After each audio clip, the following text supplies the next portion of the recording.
What time is it? Right, I have a deadline for CPAR. I better get up. Welcome to my YouTube channel. This is Can't Resist. If you're new to my channel, don't forget to hit the like and subscribe.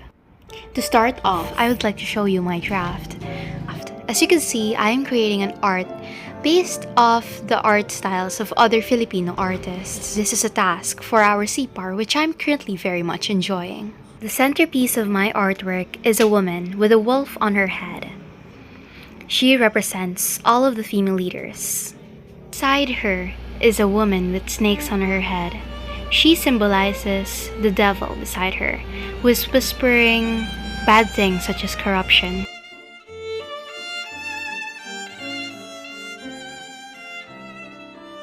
The woman on the other side with an owl on her shoulder represents an angel who is whispering good things that she should do for her nation that is surrounding her.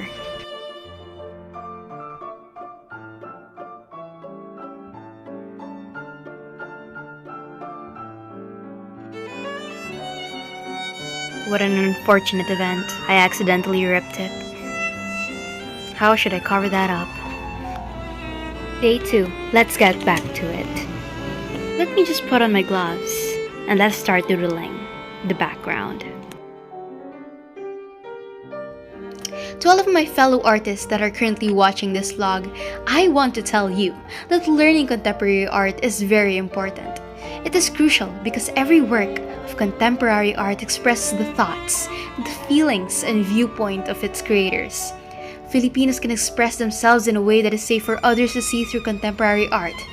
It is a way for people to express themselves through every form of art that tells a unique story. It is important because it depicts our society and culture. It represents the numerous changes that have occurred throughout our lifetimes. There is also notable Filipinos who have made substantial contributions to the contemporary art, and we should be proud of them. Learning all of this will make us realize that art is never, ever limited. It is free speech. You shall do anything you want, however you want, telling the story that you want to tell.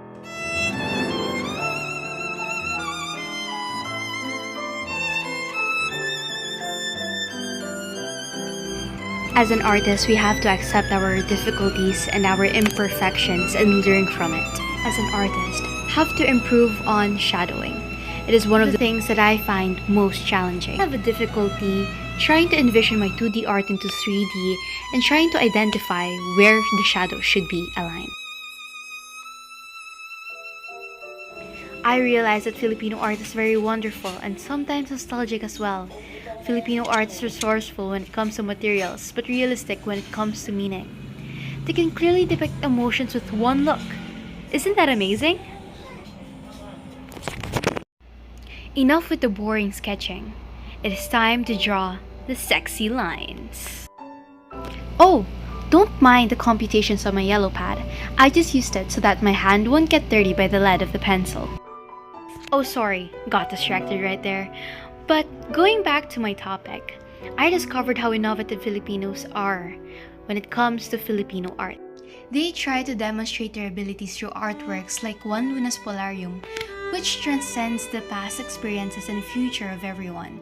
They are able to communicate from one generation to the next because their artworks contain meaningful and understandable language. They depict the history of our past, current and potential future events. No doubt, Filipinos possess brilliant minds and artistic talents that deeply ingrained in their heart.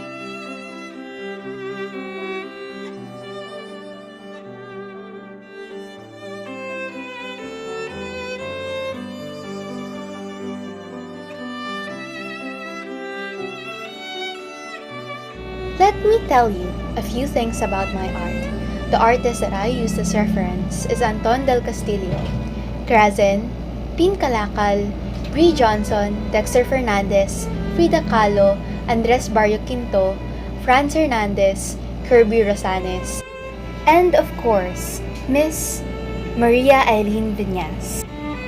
Well, as you can see, my artwork is a 2D doodle art compiled with different kinds of art styles. The features in my artwork is a gas mask, which Anton del Castillo always uses in his artworks. There is also a boat with hands, which is a sculpture created by Ryzz. There is also body parts in different kinds of settings, which is used by Pin Kalakal in her artworks. There is also different kinds of animals, such as the wolf, the owl, and the snake, and a lot more around the doodle area. Inspired by Brie Johnson, there is also Garrapata, which is a character created by Dexter Fernandez. As you could also see, the background is filled with doodles, which is actually a doodle art, inspired by Kirby Rosanes. And I almost forgot that the buildings which are out of wood is inspired by Miss Vinyas. Time to tell you a little bit something about me. Currently, my favorite artist is a Filipino doodle artist with the same style as mine, which is Kirby Rosanes. Because of our similarities in art, such as the use of realistic subject with childhood doodles around it, it makes me feel like we have a connection, creating an art mixed with maturity and childishness. Aside from that, I would also like to share a little about my future dreams, which is to become an architect. Yeah, I know, my current art style doesn't fit that industry yet, but it excites me to envision myself to go through that mission and the challenge that I'm ready to take in order to reach for the stars and live my dream. Finally, we're done. This is the final output. Background signifies life, which is also the reason why not all of the characters at the background is colored, because it is normal to sometimes not feel like your life is colored. Sheesh! That's it! I'm out!